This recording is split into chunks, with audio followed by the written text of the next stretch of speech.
This is Annie from the QuickBooks team. If you've purchased an upgrade to your current version of QuickBooks Desktop, then the easiest way to install it is with the QuickBooks Desktop Manager. Let's go over how to do that. Note that you'll need to purchase your new version first or have a subscription to allow you to upgrade. If you're installing QuickBooks Desktop for the first time, check out this other video instead, as the steps are different. To start, open an internet browser and go to intuit.me/qbdownload. Then select Download to install QuickBooks Desktop Manager. If your computer prompts you, select Run.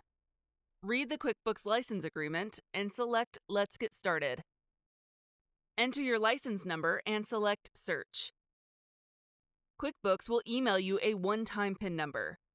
You can choose from any email address you have on file with us and select Continue. If you don't have your license number, enter your email address.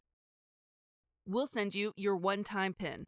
Enter your one-time PIN and select Submit. You'll see all of your QuickBooks versions, even if you have multiple accounts. Choose which QuickBooks you want and select Install. If you have a subscription, select Show Versions. You'll see which versions are available to install. When the install completes, you can select to view the summary and print it for your records if you want. Open QuickBooks.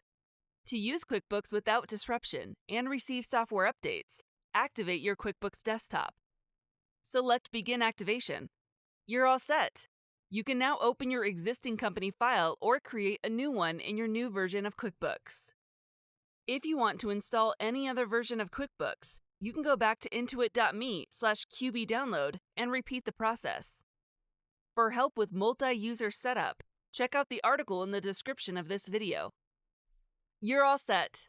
The QuickBooks Desktop Manager makes it easier to install QuickBooks on any of your computers.